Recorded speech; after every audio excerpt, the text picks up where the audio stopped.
예, 오늘은 대강절 네 번째 주 마지막 대강절 주간입니다. 이제 한 주간을 남겨놓고 성탄을 소망하면서 아침에 초를 밝히며 다섯 처녀 열 처녀 주님 오심을 기다리다가 다섯 처녀는 길이 밑떨어져 결국 신랑을 맞이하지 못하는 일이 있듯이 이 초는 소망을 가지고 주님 오심을 기다리는 그 마음, 우리에게는 무엇인가 연말이 되면 성탄에 즈음되어질 때에 기다리는 소망이 있습니다.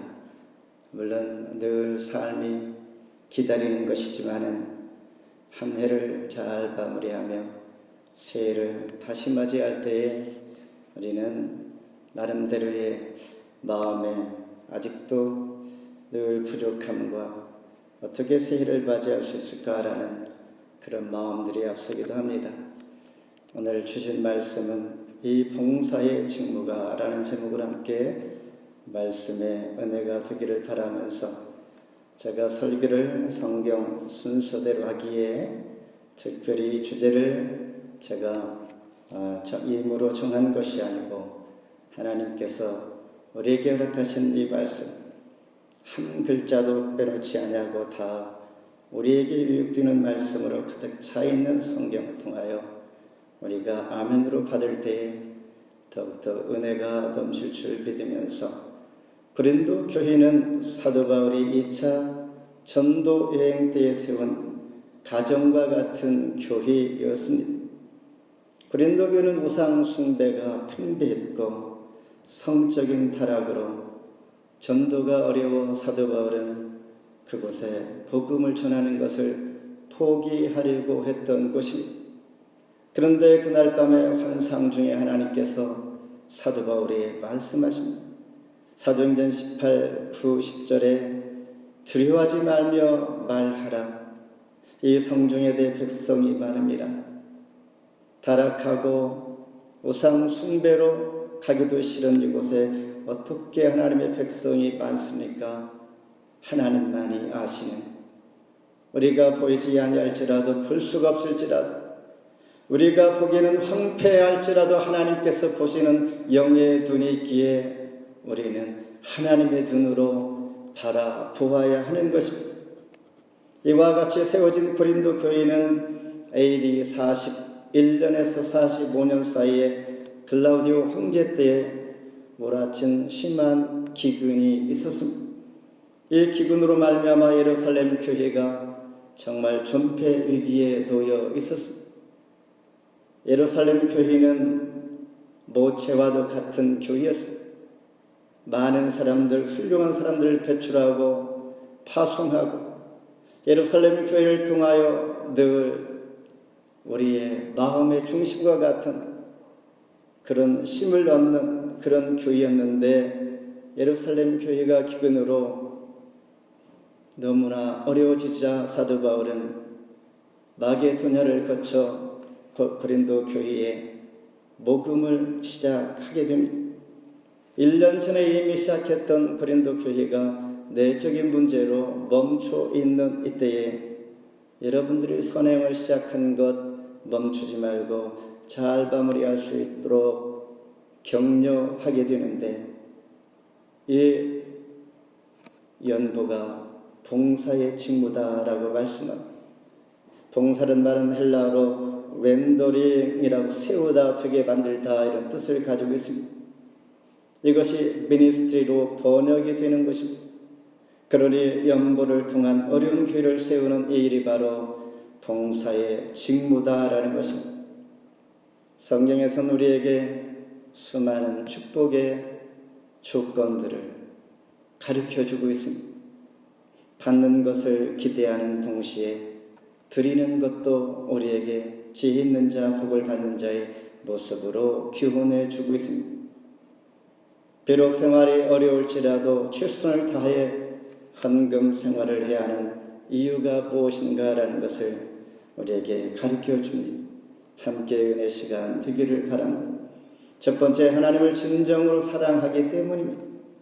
우리 7절 한번 같이 읽습니다. 시작. 각각 그 마음에 정한 대로 할 것이요 인색함으로나 억지로 하지 말지니 하나님은 즐겨내는 자를 사랑하시느니라. 구제라는 것은 우리 마음에서 시작하는데 그 마음은 사랑의 마음입니다. 하나님께서 독생자를 주기까지 하나님의 사랑을 우리에게 확증시켜 주셔서 그 사랑 때문에 우리가 감사하여 하나님 앞에 봉사의 직무를 감당하게 하는 것입니다. 그런데 하나님을 우리가 진정으로 사랑하시되 인색하게 말지니 억지로 하지 말지니 이런 말씀을 하고 있습니다. 그래서 인색이라는 것은 헬라어로 적개라는 뜻입니다. 적개라는 의미보다도 액수가 아닌 마음의 인색함을 의미하고 있는 것입니다. 그리고 8절에 보면 넘치게 하라, bountifully, 헬라어로 많이 하라는 것인데 이것 또한 하나님께서 우리 마음 중심의 풍요함으로 즐겨 드리는 것을 의미합니다. 이렇게 할 때 하나님께서 사랑하시느니라 말씀합니다. 이것이 심음과 거둠의 법칙입니다. 다시 말해서 헌금으로 말미암아 축복을 거두게 되는 것입니다. 연보는 소망과 기대가 있는 복의 통로가 되는 것입니다. 하나님께서는 기쁜 마음으로 내는 사람을 사랑하시며 쓸 것을 넉넉하게 하실 뿐만 아니라 온갖 선한 일을 얼마든지 할 수 있도록 하나님께서 복을 주신다라는 것입니다. 씨를 내게 하고 먹을 양식을 주시고 갑절로 들려 의의 열매를 토해 주시는 창조의 법칙이 바로 오늘 하나님께서 우리에게 말씀해 주는 교훈입니다. 자손이 잘 되어 빌어먹는 자가 없는 이 축복의 통로가 바로 하나님께서 우리를 통하여 원하시는 봉사의 직무다라는 것입니다. 봉사의 직무를 잘 감당할 때 우리에게 두 가지 약속을 주십니다. 더 큰 축복으로 돌아온다라는 것입니다. 6절 8절에 보면 적게 심는 자는 적게 거두고 많이 거두는 자는 많이 심는 자는 많이 거둔다. 너희가 착한 일을 넘치게 하려 함이라. 목적은 바로 착한 일을 많이 할 수 있도록 하나님 많이 거두게 해주신다라는 것입니다. 거두기 위해서 심는 이 일이 필수다라는 말씀을 하고 있습니다. 이것이 첫 번째 약속입니다. 두 번째 약속은 의의 열매를 얻게 하시는데 10절 심는 자에게 씨와 먹을 양식과 풍성하게 하시고 의의 열매를 토하게 하시리라. 우리가 잘 아는 요셉은 흉년의 때에 전 세계에 양식을 나누어 준 자의 위치에 있었습니다. 기근과 그리고 가뭄, 흉년의 때에 양식을 구하기 위하여 요셉의 형제들과 그의 아버지는 애굽으로 내려갑니다. 오직 양식이 없어서 내려갔던 이 가정이 출애굽할 때의 이스라엘 민족이 되지 않습니다. 이때에 하나님께서는 요셉을 사용하셨다는 것입니다. 가장 어려울 때에 정말로 생명을 바쳐서 양식을 얻어야 할 때에 하나님은 요셉을 통하여 양식을 나누게 하셨던 것입니다.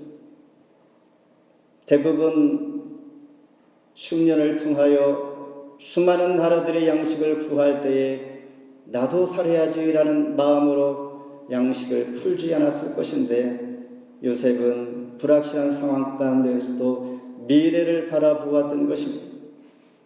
작은 감사가 큰 감사가 되게 하고 자기 중심적인 이 마음에서 남을 배려하는 마음으로 의로운 열매를 맺게 하신 것입니다.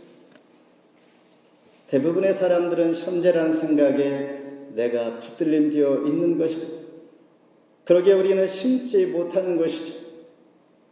하나님을 진정으로 사랑하신다면 전도서 11장 1절에 너는 너희 떡을 물에 던져라 여러 날 후에 도로 찾으리라.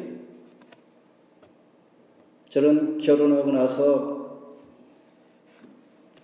베일을 받으면 저희 부모에게 먼저 드리곤 했습니다. 제 손으로 드리지 않고 아내를 통하여 봉투를 마련해 드리게 했습니다. 아내는 많은 불만이 있었습니다. 이것으로도 넉넉하지 않은데 어떻게 라는. 그러나 시작을 하니 그것이 복이 되었습니다. 교육도 마찬가지요. 우리가 살아가면서 심고 거두는 이 심음과 거둠의 법칙이 우리 삶의 현장에서 우리는 어쩌면 기적이요 어쩌면 살얼음판을 걸어가는 삶과 같은 이런 상황 환경들이 끝없이 펼쳐집니다.